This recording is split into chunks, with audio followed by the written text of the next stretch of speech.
What happens when the mask finally falls off? When a player who built an empire on confidence and social media clout suddenly discovers that none of it matters when the organization makes their choice. Angel Reese just lived through that nightmare. The Chicago Sky didn't just pick someone else for Player of the Year. They picked the player Reese had been standing next to all season. The rookie who stayed quiet while Reese talked, who showed up while Reese disappeared, who earned respect while Reese demanded it. Camila Cardoso. The announcement hit like a public execution. 40 games played, 15 Player of the Game awards, 6 Player of the Week honors, 2 Player of the Month selections. The numbers weren't just impressive. They were a direct message to Reese about what the organization actually values. And here's what makes this absolutely devastating. Reese saw it coming. She had to watch it happen in slow motion. Every game Cardoso played while Reese was mysteriously unavailable. Every practice where Cardoso showed up early and stayed late. Every team meeting where Cardoso listened instead of complained. The writing wasn't just on the wall. It was in neon lights flashing. You're not indispensable. But this story doesn't start with the award announcement. It starts with Reese's mouth. The Chicago Tribune interview that changed everything. The moment when Reese decided that throwing her teammates under the bus publicly was somehow a winning strategy. She didn't hint. She didn't suggest. She declared war on her own roster. We have to get good players. We have to get great players. Read that again. Good players. As if the veterans who have been grinding in the WNBA for years were scrubs. As if the players who showed up every single day weren't good enough to share the court with her. Reese positioned herself as a franchise centerpiece who deserved better supporting actors. She made it crystal clear that the current roster wasn't worthy of her presence. She basically told the entire locker room, "You're all replaceable. I'm not." The arrogance was breathtaking. But here's where it gets interesting. The Sky had already bent over backwards for Reese. They traded for Ariel Atkins specifically to give her the veteran presence she claimed she wanted. They sacrificed draft picks. They made roster moves with Reese's development as the priority. And she repaid them by telling the world it still wasn't enough. Courtney Vandersloot was still recovering from an ACL injury when Reese essentially wrote her off as too old and unreliable. A 2-time WNBA champion, a 5-time All-Star, a player who left the championship-caliber New York Liberty to come help Chicago. Reese looked at that resume and said, "We can't rely on Courtney to come back at that age." The disrespect was nuclear. Vandersloot's response showed the difference between real leadership and entitled demands. She defended not just herself, but the entire roster's work ethic, without ever directly naming Reese. She said her age wasn't a factor and promised to come back better than ever, because that's what professionals do. Meanwhile, Reese's words echoed through every locker room in the WNBA. Every player heard the message loud and clear. Angel Reese will throw you under the bus the moment you don't make her look good. Rachel Banham captured the exhaustion perfectly. "I think I just don't really care. I'm so over all this." A veteran player admitting she was done with the drama. That's not chemistry. That's a team falling apart. And then came the question that should terrify Reese. How many players are going to want to play with someone who has no problem throwing teammates under the bus with 3 games left in the season? The answer was about to become very, very clear, because while Reese was busy demanding better teammates, she was about to show everyone exactly what kind of teammate she actually was. The injury that wasn't really an injury. That's where Angel Reese's credibility didn't just crack. It shattered into a million pieces on national television. Day to day, day to day, day to day. The Sky kept repeating it like a broken record. No medical details. No recovery timeline. No transparency whatsoever. Just vague non-answers that left coaches unable to plan rotations and teammates wondering if their supposed star would even show up. But here's what made it absolutely inexcusable. Everyone could see exactly what Reese was doing during her mysterious absences. She wasn't in a dark room recovering. She was in Indiana, promoting her Reebok sneakers, talking about taking over Caitlin Clark's turf, hyping her shoe release on social media like it was the Super Bowl. living her best brand ambassador life while her teammates were getting destroyed on the court without her. The optics were catastrophic. Fans started calling her the Vanishing Barbie because she had a magical ability to disappear whenever accountability showed up. The nickname stuck because it was brutally accurate. Think about the audacity of the sequence. Reese publicly demands better teammates. Then she strategically vanishes during the most critical stretch of the season. Then she shows up in enemy territory promoting personal business ventures while her team fights for playoff survival. You can't make this up. She played only 3 games in 3 weeks leading up to Chicago's elimination from playoff contention. All 3 games resulted in losses by an average of 18 points. The timing wasn't coincidental. It was calculated. But wait, it gets worse. The technical fouls told a story that Reese's PR team desperately wanted to hide. 8 technicals during the season. An automatic suspension. The final one came when she struck Aaliyah Edwards in the head while battling for a rebound. The league didn't hesitate. Suspension. Done. And when did this happen? Right before the crucial game against the Indiana Fever. The exact matchup everyone wanted to see. Reese versus Clark. The rivalry the media had been building all season. Reese's lack of control cost her team when they needed her most. Then came the nuclear option. The Sky suspended Reese for conduct detrimental to the team based on statements she made during league-mandated media. Let that sink in. Conduct detrimental to the team. That's not a minor reprimand. That's the organization publicly saying, "You've crossed a line we cannot tolerate." The half-game suspension felt weak, but the label itself said everything. The Sky were caught between disciplining their problem player and needing her for ticket sales. They chose the uncomfortable middle ground that satisfied nobody. And here's the part that absolutely exposed everything. The Sky played better without Reese on the floor. Not marginally better. Noticeably better. The offense moved faster. Possessions looked less chaotic. The ball didn't stick in one player's hand for 8 seconds before a forced shot. The team didn't seem weighed down by a player who demanded touches and then coughed up turnovers. Because Angel Reese led the entire league in turnovers despite missing significant portions of the season. Let that marinate. She played fewer games than almost anyone else in the league and still managed to turn the ball over more than everybody. That's not bad luck. That's a fundamental problem with decision-making and basketball IQ. 20% of the time Reese attempted a shot inside 9 feet. It got blocked. 20% for a player whose entire game revolves around operating near the basket. That's a devastating statistic. The veterans started questioning where Reese's priorities actually were. She demanded roster changes while being strategically unavailable herself. She wanted better players, but wouldn't consistently play alongside the ones they had. The hypocrisy was suffocating. Rachel Bannum's exhaustion represented the entire locker room. "I think I just don't really care. I'm so over all this." When veterans stop caring, the culture is dead. The players only meeting that teammates plan to address Reese's comments directly should never have been necessary. Professional players shouldn't need to confront their supposed leader about basic team loyalty. But they did, because trust had completely evaporated. And while all of this chaos consumed Chicago, something remarkable was happening 180 miles south in Indianapolis. Something that would make the contrast between Angel Reese and her rivals so stark that the entire basketball world would have to acknowledge it. Caitlin Clark was showing everyone what actual leadership looks like. Caitlin Clark sat on the bench with an ear injury that affected her hearing during games. She could have disappeared. She could have focused on her rehab in private. She could have made a mystery like Reese did with her convenient back injury. Instead, she explained everything openly to the media and fans. She traveled with the team even when she couldn't play. She sat courtside during games, cheering teammates on every possession. During timeouts, she huddled with coaches, discussing strategy and encouraging players who were struggling. Clark never disappeared when things got tough. She showed up for every practice she could attend.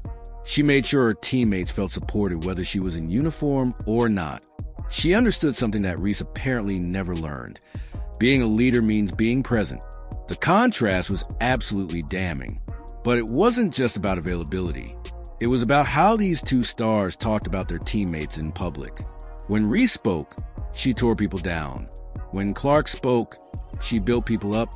Clark constantly praised Aaliyah Boston's defensive improvements and rebounding consistency.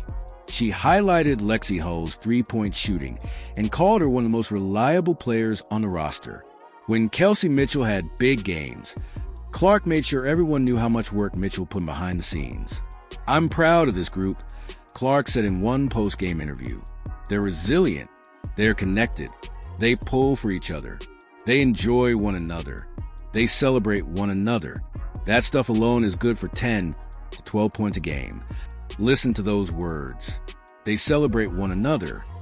Now compare that to Reese saying, "We can't settle for what we have this year. We need to overhaul this roster." One builds culture. The other destroys it. The chemistry Clark built with Kelsey Mitchell became legendary around the league. They spent extra time after practice working on pick-and-roll timing and court spacing. Clark deferred to Mitchell's experience, while Mitchell helped Clark adjust to professional game pace. Their partnership showed how stars and veterans can collaborate instead of competing for attention. The respect flowed both ways, creating trust that translated directly to wins. Aaliyah Boston's transformation under Clark's leadership proved what positive influence can accomplish. Boston went from struggling with confidence to becoming one of the league's most reliable big players. How did Clark do it? She fed Boston easy baskets early in games to get her rhythm going. She celebrated Boston's defensive stops like they were game winners.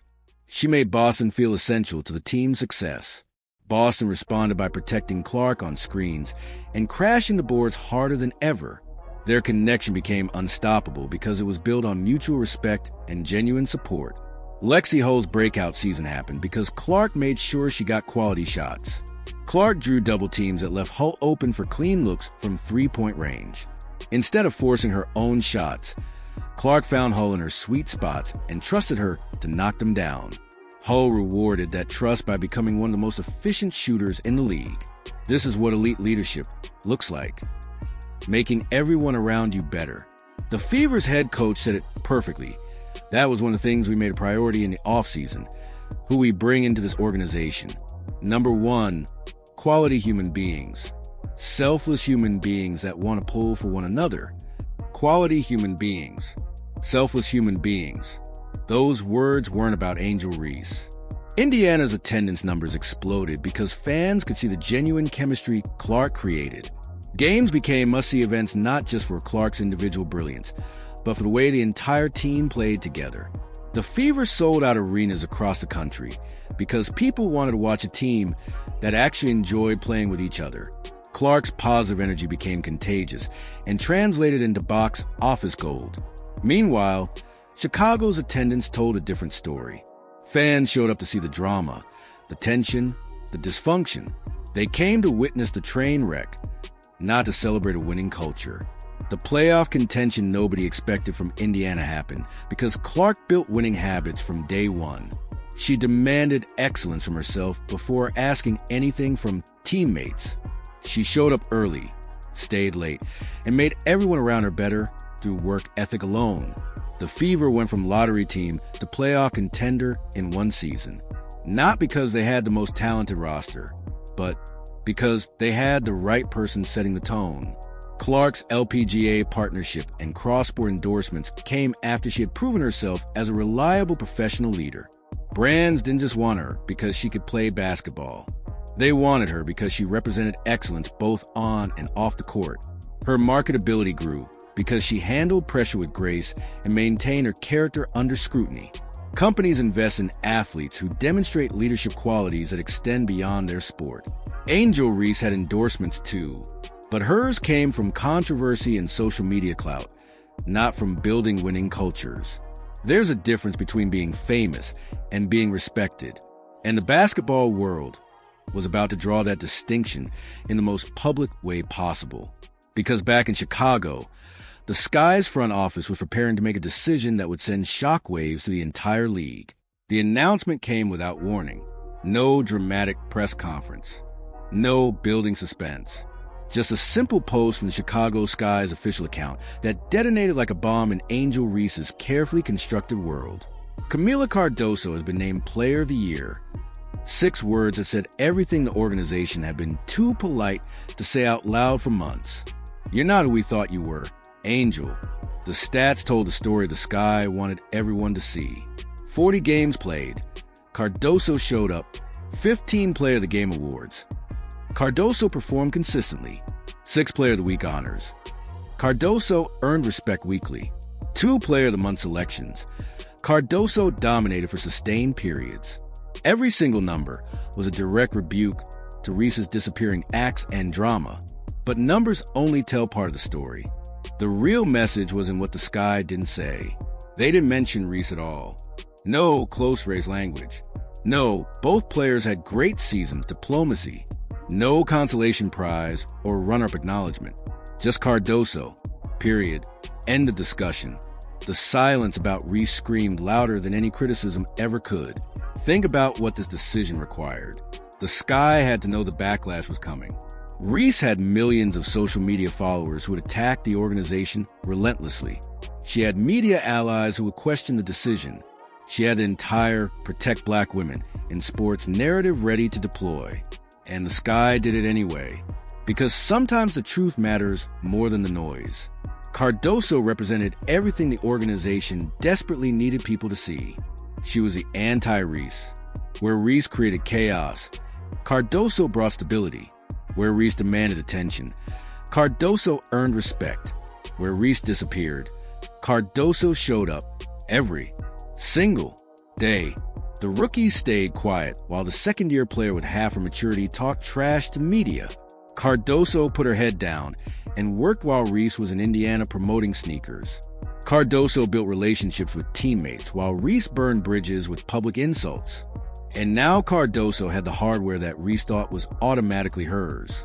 The timing made it even more brutal. This wasn't announced during the season when emotions were high and positions were unclear. This came after everything had played out, after all of Reese's absences, after all her technical fouls, after her suspension, after her teammates held the players only meeting to address her behavior. The Sky waited until there was no doubt about who deserved recognition. Social media erupted exactly as expected. Reese's supporters claimed bias, politics, jealousy, every excuse except the obvious one. They pointed to Reese's rebounding numbers and double-doubles while conveniently ignoring the turnovers, the technical fouls, the absences, the locker room toxicity. But even some of Reese's fans couldn't defend this one with a straight face. Because deep down, everyone knew, if you had to build a franchise around one of these 2 players, who would you actually choose? The player with the bigger social media following and the sneaker deals? Or the player who shows up, works hard, supports teammates, and makes the organization better just by being part of it? The Sky made their choice crystal clear. Here's what makes this absolutely devastating for Reese. She did this to herself. The organization didn't sabotage her. Her teammates didn't conspire against her. The media didn't invent controversies. Angel Reese created every single problem that led to this moment. She chose to publicly trash her teammates. She chose to disappear during critical games. She chose to prioritize personal branding over team success. She chose to accumulate technical fouls instead of controlling her emotions. She chose to make herself unavailable when her team needed her most. Every decision was hers. Every consequence was earned. The veterans in that Chicago locker room had to feel vindicated. They'd watched Reese act like she was bigger than the team. They'd endured her public criticisms. They covered for her absences. They dealt with the media circus that followed her everywhere. And now the organization had finally said what they've been thinking all along. Talent without character doesn't build championships. Courtney Vandersloot, the player Reese dismissed as too old, had to be smiling somewhere. She left the championship team to come help Chicago, and Reese repaid her with public disrespect. Now the Sky had sent a message that Vandersloot's professionalism and championship pedigree mattered more than Reese's stat padding and social media metrics. Ariel Atkins, the player they literally traded for to help Reese, probably felt relief. She'd walked into a toxic situation and had to watch Reese undermine everything the team was trying to build. Now, the organization had acknowledged that being a good teammate matters more than individual statistics. Rachel Bannum, who admitted she was so over all this, got validation that her exhaustion was justified. The entire roster got the message. We see who actually contributes to winning culture. But this decision meant something even bigger than one award. It was the first domino in a sequence that would determine Angel Reese's entire future in Chicago. Because now the question wasn't if Reese would be traded. The question was when. The trade rumors started before the announcement was even 24 hours old. League insiders began floating possibilities. Anonymous sources within the organization started talking. Other teams' executives made careful, calculated non-comments that said everything without saying anything. Angel Reese's time in Chicago was on a countdown clock. But here's the problem that nobody wanted to say out loud. Who actually wants her? Think about what a general manager has to consider when evaluating a potential Angel Reese trade. Yes, she can rebound. Yes, she has name recognition. Yes, she moves merchandise and sells tickets. But what else are you getting? You're getting a player who leads a league in turnovers. You're getting someone whose shots get blocked 20% of the time inside 9 feet. You're getting a personality who will publicly criticize your roster if she decides they're not good enough to make her look good. You're getting someone who might mysteriously become unavailable during crucial stretches while promoting personal business ventures. You're getting 8 technical fouls and an automatic suspension waiting to happen. You're getting a player whose own organization chose a rookie over her for their highest internal honor. What veteran-led team wants that disruption? What young, developing team wants that attitude infecting their locker room? What championship contender wants a player whose presence actually makes the team play worse? The market for Angel Reese was about to reveal something she desperately didn't want to face. Her value wasn't nearly as high as she believed. Back in Chicago, the front office faced a delicate situation. They couldn't just cut Reese. She was still under contract and had trade value, however diminished. They couldn't keep her. The locker room chemistry was unsalvageable. They couldn't bury her on the bench. She created a media circus that would distract from everything they were trying to build. They needed to move her without making it look like they were desperately dumping damaged goods. The optics mattered. If they appeared too eager to trade Reese, other teams would lowball them. If they waited too long, her value would continue to crater as more stories leaked about her behavior. If they demanded too much in return, nobody would bite. If they accepted too little, they'd look incompetent for drafting her in the first place. It was a lose-lose situation that Reese had created for everyone involved. Meanwhile, Reese's social media went suspiciously quiet. No posts about the Player of the Year announcement. No congratulations to Cardoso. No addressing the obvious tension. Just silence. That silence spoke volumes. Because Angel Reese had built her entire brand on confidence, on speaking her mind, on never backing down. But now, when faced with organizational rejection, she had nothing to say. The fans who had defended her started questioning their loyalty. Comment sections filled with former supporters asking uncomfortable questions. Why didn't she show up when it mattered? Why did she throw teammates on the bus? Why does Caitlin Clark's team love playing with her, while Angel's teammates seem exhausted? The narrative was shifting in real time. Sports analysts who had previously praised Reese's rebounding prowess started digging deeper into her actual impact on winning. They looked at net rating with her on versus off the court. They examined the team's performance during her absences. They analyzed whether her individual statistics actually contributed to team success. The numbers didn't paint the picture Reese wanted. One analyst put it brutally: she's a stat sheet stuffer on a losing team. Those players are a dime a dozen in professional sports. What makes her special? The question hung in the air like smoke. What did make her special? The rebounding numbers? Plenty of players could crash boards if that was their only responsibility. The double-doubles? Empty calories if they don't lead to wins. The social media following? Irrelevant when you're watching playoff games from your couch. The harsh reality was beginning to crystallize. Angel Reese might be famous, but she wasn't indispensable. Other teams around the league watched the situation unfold with great interest, not because they wanted to acquire Reese, but because they wanted to make sure they never ended up in Chicago's position. General managers started having quiet conversations with their scouting departments. I don't care how talented a player is if they're going to create this kind of chaos we're passing. Angel Reese was becoming a cautionary tale. She was the example coaches would use when talking to young players about professionalism. She was the case study front offices would reference when discussing character evaluation. She was the warning about what happens when talent isn't matched with maturity. And somewhere in all of this, Camila Cardoso was just playing basketball, working hard, supporting teammates, showing up every day, building the kind of reputation that leads to long, successful careers. Not because she was trying to prove anything to Angel Reese, but because that's simply who she was. The contrast had become impossible to ignore. Chicago's decision to honor Cardoso wasn't just about one season. It was a statement about organizational values. It was a declaration about what kind of culture they wanted to build. It was a message to every future player they might draft or sign. This is what we respect. And Angel Reese wasn't it. The question now was whether Reese had the self-awareness to understand what had happened and why. Could she look at this situation and see her own responsibility? Could she acknowledge that her behavior had consequences? Could she learn from this humiliation and come back better? Or would she double down on the victim narrative and blame everyone except herself? The entire basketball world was about to find out. The silence broke exactly the way everyone expected. Angel Reese didn't take accountability. She didn't congratulate Cardoso publicly. She didn't acknowledge any mistakes or promise to be better. Instead, she did what every immature athlete does when reality doesn't match their self-image. She retreated into her echo chamber of yes-men and loyal fans who would tell her exactly what she wanted to hear. They're jealous of you, Queen. You're being targeted because you're successful. This is just politics. You're the real star.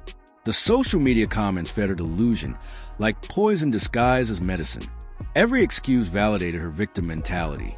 Every defense of her behavior reinforced the idea that she'd done nothing wrong. And that was the saddest part of this entire story. Because Angel Reese could have been great. She had the talent. She had the platform. She had the opportunity.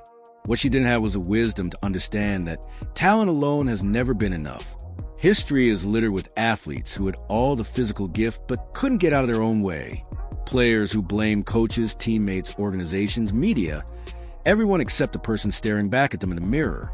Reese was speed-running that trajectory. The basketball world had seen this movie before, and it never ended well. The talented player who thinks the rules don't apply to them, who believes their individual statistics matter more than team success, who demands loyalty from everyone while showing loyalty to no one. Those players always end up in the same place, bouncing around the league, wondering why nobody wants to deal with them, convinced the world conspired against their greatness. Meanwhile, in Indianapolis, Caitlin Clark was preparing for playoffs. She wasn't thinking about Angel Reese. She wasn't concerned with individual awards or social media comparisons. She was focused on one thing: winning, because that's what actual competitors do. The Fever's playoff run would prove something that should have been obvious all along. Team chemistry beats individual talent every single time. The players who bought into Clark's leadership and the culture she'd built were about to show the entire league what basketball is supposed to look like. Unselfish passing, defensive effort, celebration of each other's success, accountability when things went wrong. All the things that championship teams possess and dysfunctional teams lack. Chicago would watch those playoff games from home, wondering what could have been if they'd had a leader instead of a stat chaser. But let's be honest about something. The Sky dodged a bullet by making this decision when they did. Imagine if they'd given Reese the Player of the Year award just to avoid confrontation. Imagine if they'd rewarded her behavior because they were afraid of the social media backlash.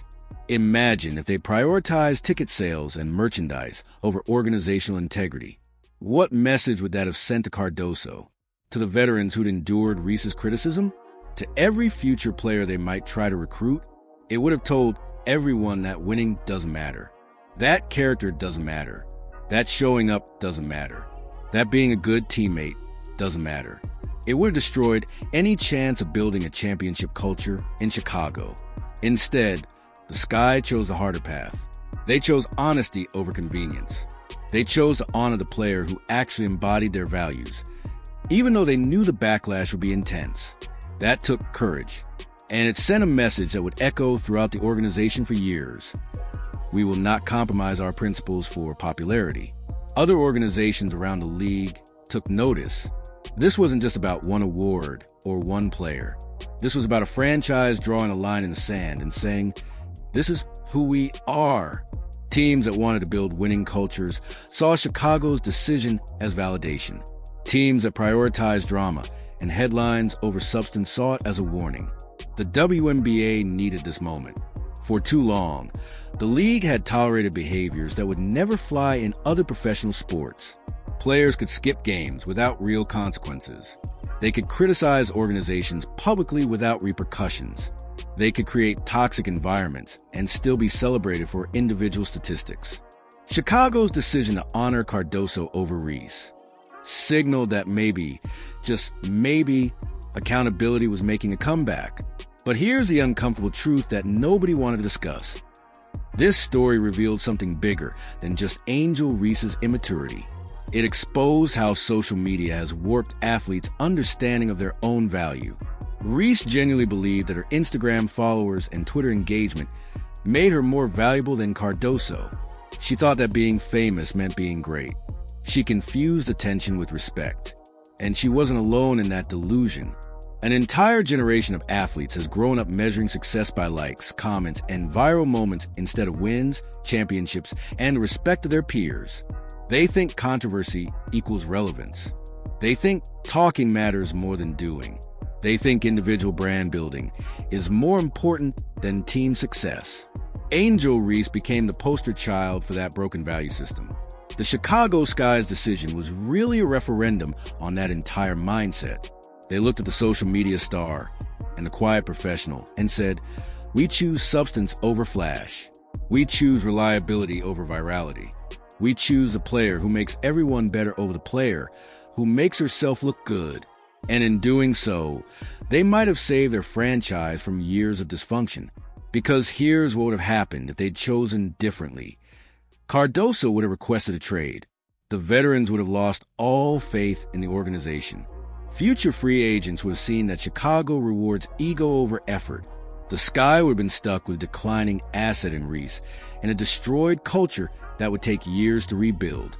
Instead, they made the painful but correct choice. They took the hit now to build something sustainable for the future. And Angel Reese? She was about to learn the hardest lesson professional sports teaches. Your reputation follows you everywhere. The phone calls weren't coming. That's what league sources started whispering in the weeks after the Player of the Year announcement. General managers who might have been interested in Angel Reese suddenly went quiet. Teams that needed rebounding and interior presence mysteriously looked elsewhere. The market for Angel Reese had gone cold, and it wasn't because of her talent. Everyone knew she could play at the professional level. The rebounding numbers were real. The athleticism was undeniable. On paper, she should have had multiple teams fighting over her.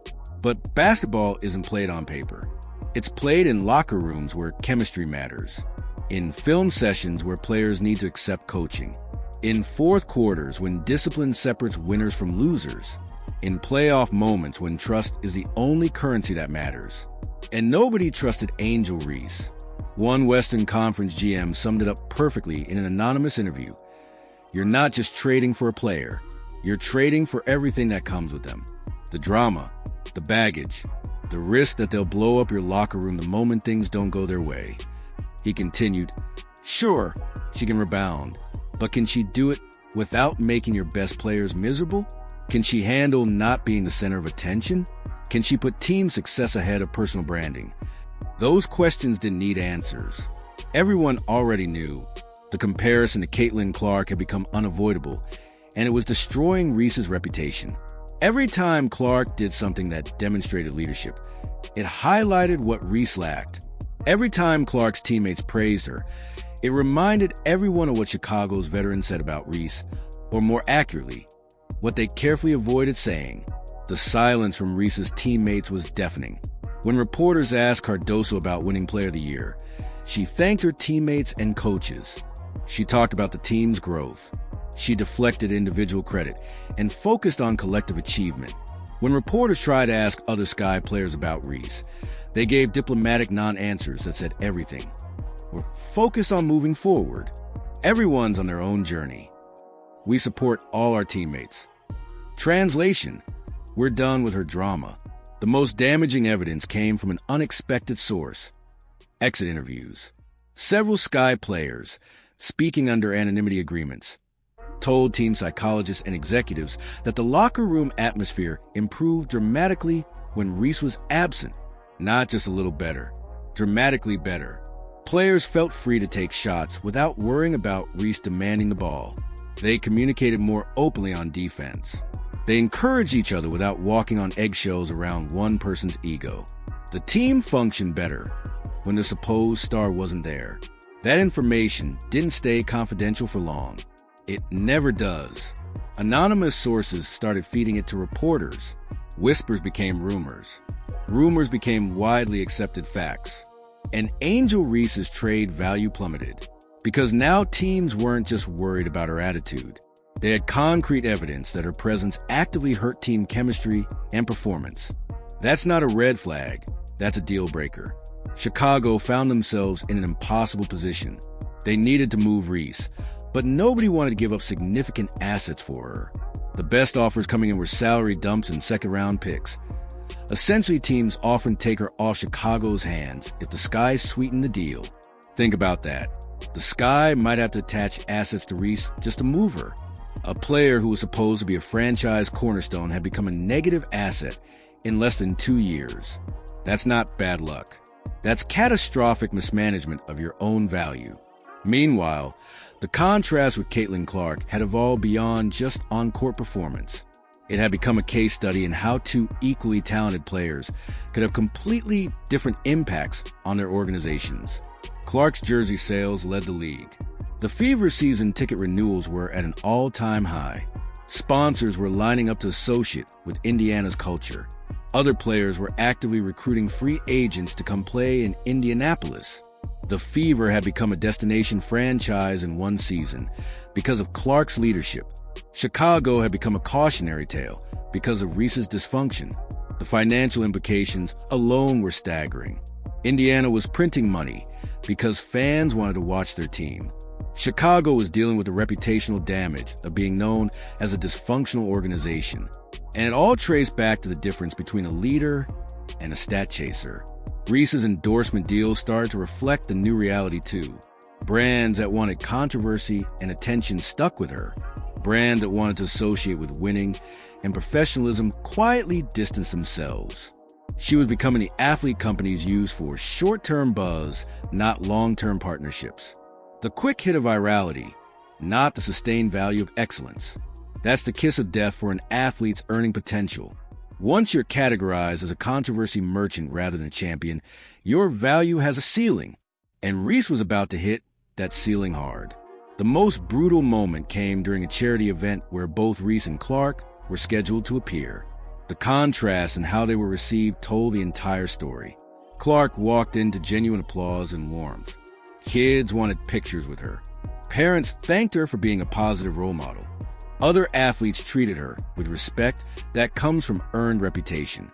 Reese walked into polite acknowledgement and strategic distance. People recognized her, but nobody seemed eager to engage. The energy around her felt transactional, not genuine. You can't fake respect. You can't manufacture admiration. You can't demand that people treat you like a champion when your behavior screams immaturity. And everyone in that room could feel the difference. The saddest part? Reese seemed completely oblivious to it. She posted on social media about the event like she'd been the star of the show. Her caption talked about inspiring the next generation and being a role model. The disconnect between her self-perception and reality had become a chasm. People close to her started worrying that she becomes so insulated by yes men that she lost all ability to see herself clearly. That's when athletes become truly unreachable, when they can't hear truth because they're surrounded by people telling them comfortable lies. Chicago's front office knew they were running out of time. Every day Reese remained on the roster was another day of potential drama, another day of locker room tension, another day where her presence prevented them from building the culture they needed. But with no good trade offers on the table, they were stuck. Unless something dramatic changed, they'd be entering the next season with the exact same problem they were trying to escape. And that's when things got really interesting. The breaking point came during the league's annual award ceremony. Angel Reese showed up dressed to kill, ready for cameras and attention. She had her entourage, her stylist, her social media team capturing every moment for content. This was her stage, or so she believed. Camila Cardoso showed up in a simple, elegant dress with her parents. The visual contrast was perfect metaphor for everything that had happened that season. When Cardoso's name was announced for the Sky's Player of the Year award, again, now in front of the entire league, the room erupted in genuine applause. Players from other teams stood up. Coaches nodded in approval. Executives smiled because they knew the Sky had made the right call. The camera cut to Angel Reese's face. For just a moment, the mask slipped, the confident smile faltered.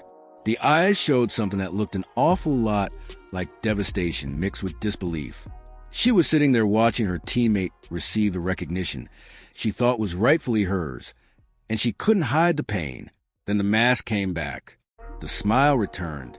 The applause was mechanical, forced, barely there. But that moment had been captured. That split second of raw emotion told everyone watching exactly how Reese felt about being second fiddle Cardoso. Social media exploded. People who had defended Reese couldn't explain away her reaction. The expression was too honest, too revealing. She wasn't happy for her teammate. She wasn't celebrating organizational success. She was bitter, resentful, and completely unable to hide it. This is who she really is. One viral tweet said, "All the talk about team and winning, but when someone else gets honored, she can't even fake being happy for them." The tweet had 2 million views within hours. Cardoso's acceptance speech made it even worse for Reese. She thanked her teammates by name, including Angel Reese. She talked about learning from veterans and appreciating everyone's contributions. She was gracious, humble, and team-focused. Everything Angel Reese wasn't. The contrast was so stark that even commentators who tried to remain neutral couldn't help but point it out. One analyst said, "This is what leadership looks like."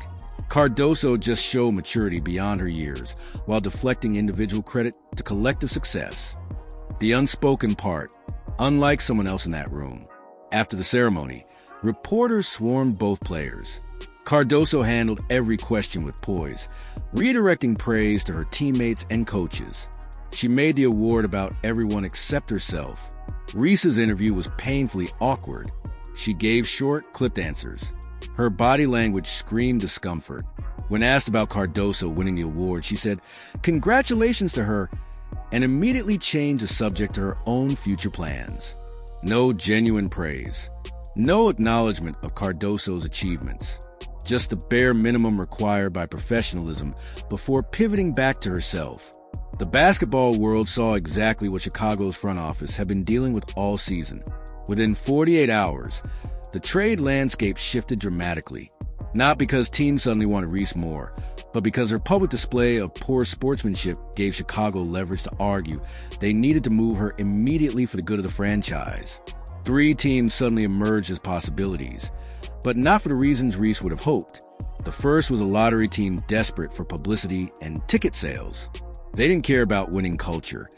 They cared about headlines and merchandise. Reese's drama would put them in the news cycle daily. The second was a team with a veteran-heavy roster and a coach known for handling difficult personalities.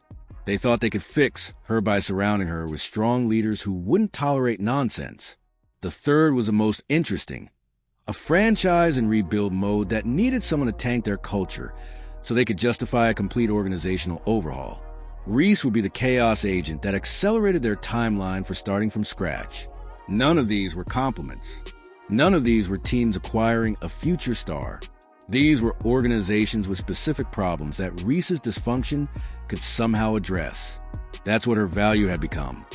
A tool for other teams' agendas. not a building block for championship contention. Chicago's executives had to make a decision. Do they accept one of these underwhelming offers and move on? Do they keep Reese and hope she somehow becomes a player they thought they were drafting? Do they bury her on the bench and let her value depreciate even further? None of the options were good. Meanwhile, Caitlin Clark was in the middle of a playoff run that was captivating the entire sports world. Every game, she proved again why leadership matters more than individual statistics. The Fever were playing inspired basketball, and everyone could see it was because they trusted each other completely. The media coverage became almost comical in its contrast. Every highlight of Clark setting up teammates was followed by analysts praising her unselfishness. Every clip of the Fever celebrating together came with commentary about their chemistry. And every single one of those moments was an indirect indictment of what Chicago had tolerated with Angel Reese. One ESPN analyst finally said what everyone was thinking. The difference between Clark and Reese isn't talent, it's maturity. One understands that basketball is a team sport. The other thinks it's a platform for personal branding. The comment went viral because it was undeniably true.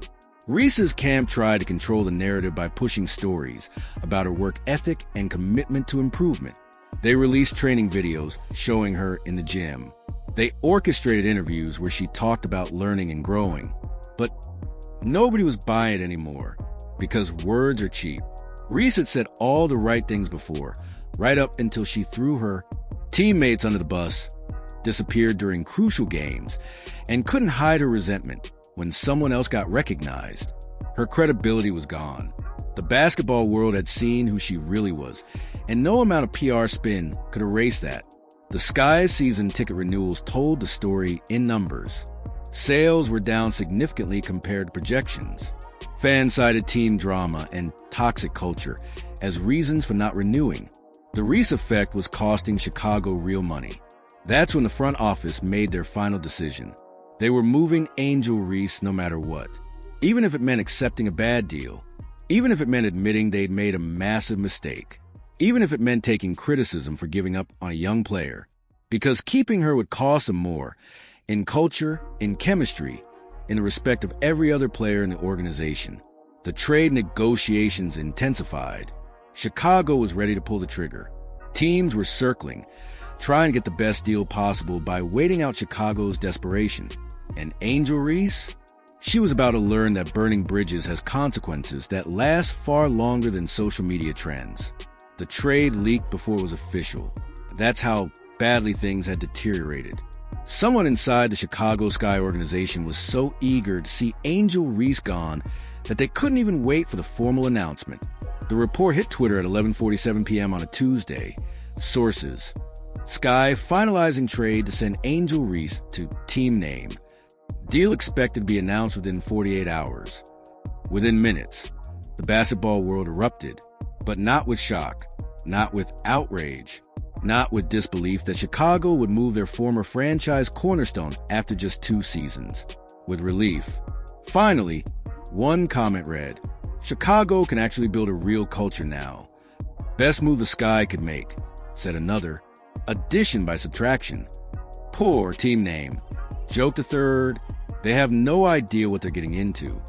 The reaction told you everything about how completely Angel Reese had destroyed her reputation. When a player gets traded, there's usually some debate. Some fans defending the player, others supporting the organization, some questioning the return, others analyzing fit. With Reese, almost universal agreement that Chicago was making the right move. That's not a trade. That's an exorcism. The details that emerged over the next 24 hours were even more damning. Chicago wasn't getting back a star player. They weren't getting promising young talent. They weren't even getting a first-round pick. They got a second-round pick, a veteran on an expiring contract, and salary cap relief. That's it. That's what Angel Reese's value had fallen to. A player who 2 years ago was supposed to be the cornerstone of a franchise was being traded for essentially nothing. The Sky were so desperate to move her that they accepted whatever they could get just to make the problem go away. The acquiring team's press release was masterfully passive-aggressive. They talked about Reese's potential and opportunity for a fresh start. They mentioned their strong veteran leadership and established culture. Translation: we know she's a problem, but we think we can handle her. Translation: we're betting our locker room is strong enough to survive her. It was the kind of statement teams make when they know they're taking a risk, but want to sound optimistic for fans. Reese's response to the trade news came via Instagram story at 2:37 a.m. No formal statement.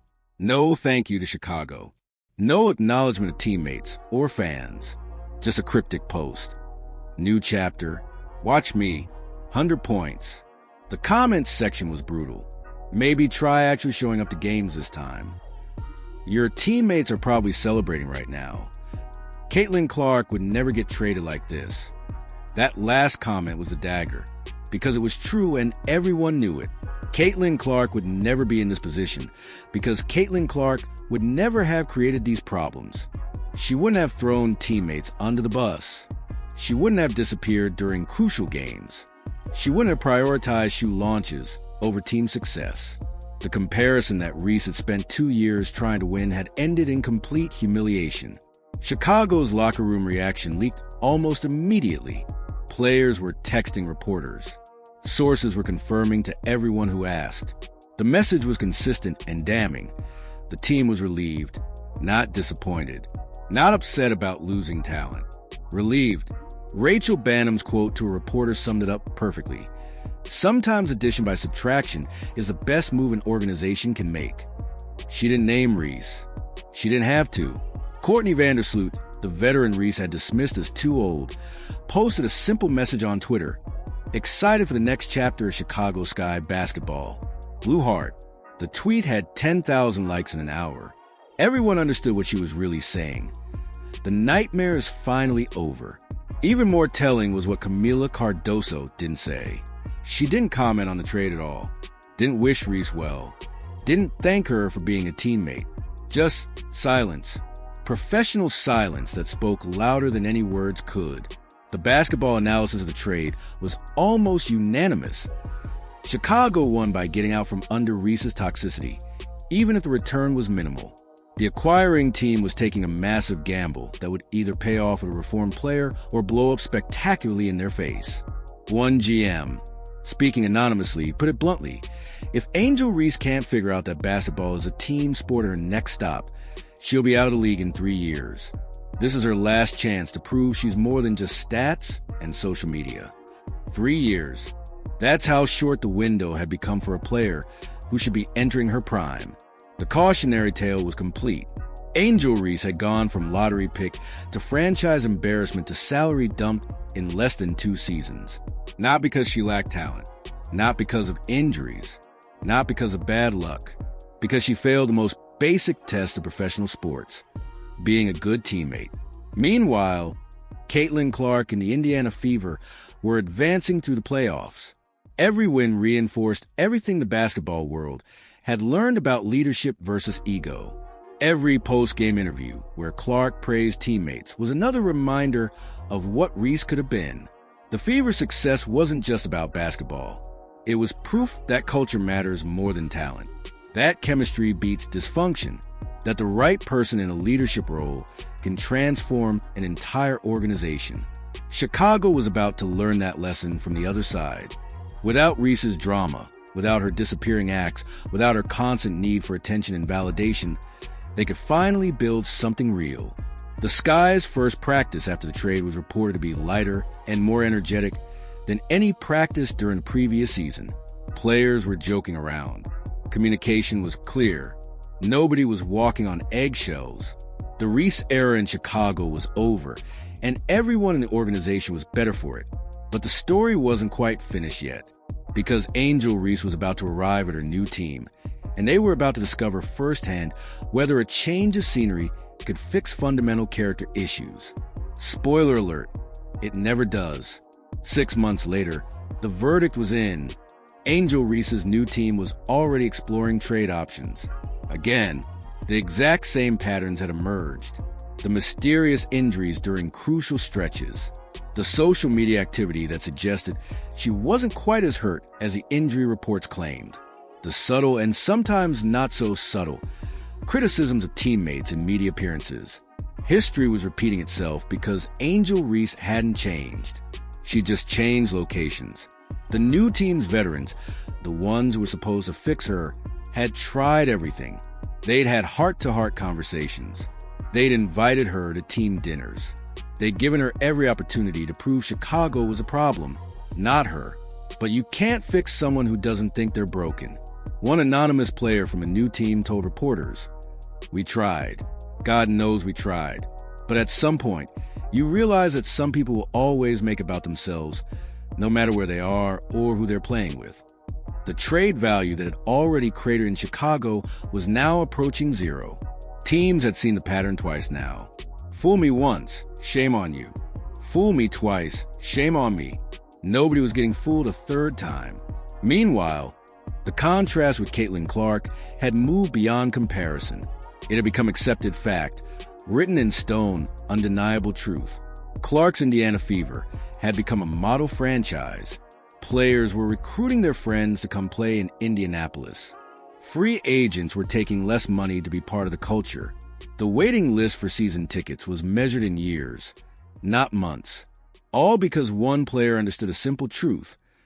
Leadership is service, not spotlight. The Fever's championship run, yes, championship run, proved everything. They won because they trusted each other completely. Because nobody cared who got credit. Because their best player made everyone around her better, instead of demanding everyone make her look good. When Clark lifted the trophy, her first move was to hand it to Aaliyah Boston. Her second was to call Kelsey Mitchell and Lexi Hull into the celebration. The photo that went viral wasn't Clark holding the trophy alone. It was the entire team mobbing each other in pure joy.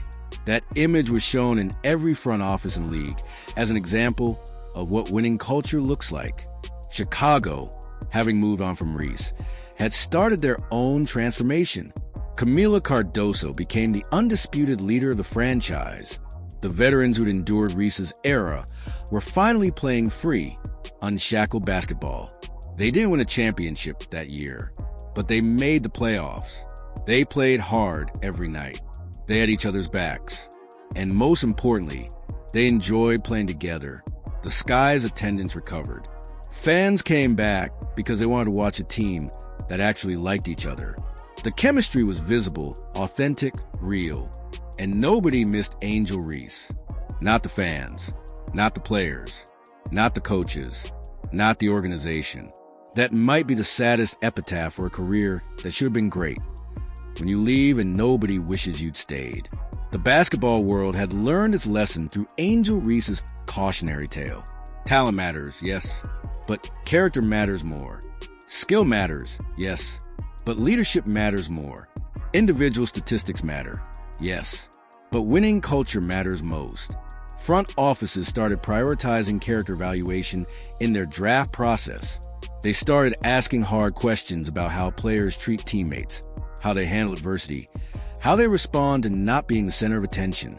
The Angel Reese test became shorthand in GM circles. Would you want your daughter to have this player as a teammate? If the answer was no, you didn't draft them. Agents started counseling young players differently. They showed them the parallel paths of Reese and Clark. Same entry point into the league. Similar talent levels. Completely different outcomes. One became a champion and a face of the league. The other became a cautionary tale about wasted potential. Which one do you want to be? Became the question that defined player development. Years from now, when people talk about the 2022 draft class, they'll talk about Caitlin Clark's leadership and championships. They'll talk about the Fever's transformation from lottery team to dynasty. And they'll talk about Angel Reese as a player who had everything except the one thing that mattered most, the ability to put team before self. The irony is devastating.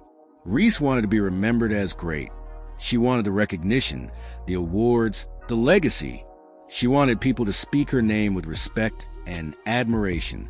But she wanted all of that without doing the work that earns it, without the sacrifice, without the humility, without understanding that greatness in team sports is measured by how you make others better, not by how you make yourself look good. In the end, Angel Reese got exactly what she built. A reputation as a talented player who couldn't get out of her own way. A cautionary tale. A reminder of what not to do. And Caitlin Clark? She got exactly what she built too. A championship, a transformed franchise, the respect of the entire basketball world, and a legacy that will inspire the next generation. 2 players, 2 paths, 2 completely different outcomes. All because one understood that basketball is played with 5 people on the court, not 1 person and 4 accessories. The Chicago Sky's decision to name Camila Cardoso as their Player of the Year over Angel Reese wasn't just about 1 award or 1 season. It was about an organization choosing its future, choosing its values, choosing to build something sustainable over something flashy. And that decision saved them, because they learned the hard way that you can't build a championship culture around someone who thinks they're bigger than the team. You can't win with someone who shows up when it's convenient and disappears when it's hard. You can't succeed with someone who demands loyalty while showing none.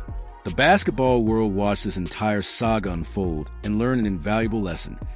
Character isn't just important, it's everything. Angel Reese will play somewhere next season. Maybe she'll bounce around the league for a few more years, putting up empty statistics on losing teams. Maybe she'll eventually flame out completely when no team wants to deal with the drama anymore. But she'll never be what she could have been. She'll never have the career she should have had. She'll never earn the respect she so desperately craved. Because respect isn't demanded, it's earned. And Angel Reese never figured that out. The end.